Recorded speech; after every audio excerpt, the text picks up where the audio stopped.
Everything begins in the mansion of a wealthy family, where a girl named Leticia plays very happily with her puppy. Suddenly, a messenger from the kings arrives with a letter signed by the king. The father reads the letter and shows it to his wife. Then, her parents talk to her and tell her that her future is decided. Her father speaks more clearly, telling her that she will go to the palace of the kings to learn how to be a good wife. Her brother watches silently as everything unfolds, and Leticia begins to cry. Hours later, their parents tell Nadir, Leticia's older brother, to take care of her. Since he must stay with her at the palace, they ask him to look after her well. They set off for the palace, although Leticia feels sad.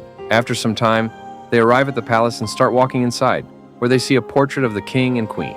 Suddenly, they leave Leticia alone in a room, where an extremely strict lady begins to give her royal education. She tells Leticia that she must start acting with poise and maintain an appropriate posture, introducing herself as Layla Mayer. Immediately, she starts correcting Leticia in a very severe manner, causing Leticia to cry.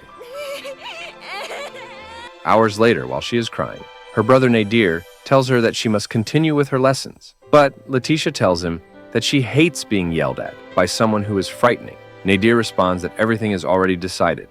Suddenly, a nanny named Lily arrives and tells Leticia that she will take care of her for the rest of her life. The next day, Lily wakes Leticia up and tells her to prepare for lessons. Later on, she's being educated again to become a princess under Mrs. Layla's supervision. However, Leticia finds it difficult. She cries and repeats the lessons. Then, they teach her how to eat and strictly instruct her to avoid letting the spoon touch the plate. A few years pass, and we see that she has become a beautiful young lady. By this point, she is the role model for all the girls being educated by Mrs. Layla. Mrs. Layla is impressed by how perfect Leticia is. She's even quite intelligent. Leticia spends time going out and talking with the king's son, but has sad eyes and doesn't seem genuinely interested. Days later, there's a grand party where everyone is amazed when they see her because she is very beautiful. She greets her brother, and suddenly, the prince arrives with another girl. Leticia is shocked along with everyone else at the party when he tells everyone that he cannot accompany her because he is with this girl.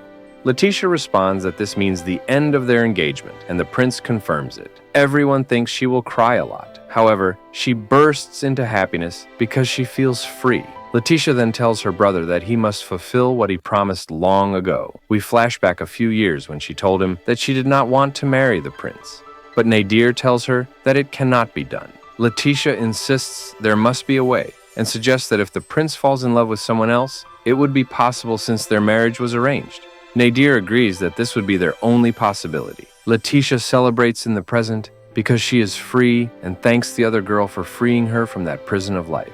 As she escapes from the palace, the prince asks her to wait, but she does not let him speak and thanks him for liberating her from that life, wishing him much happiness before leaving. She goes to find her nanny and tells her that they are finally free while explaining everything that happened. Suddenly, her brother arrives. The princess says, "What a pity everything got ruined." But he replies, "Don't provoke me, sister." Nadir then tells Leticia that they can go to their parents' house in Abierta. They prepare to leave,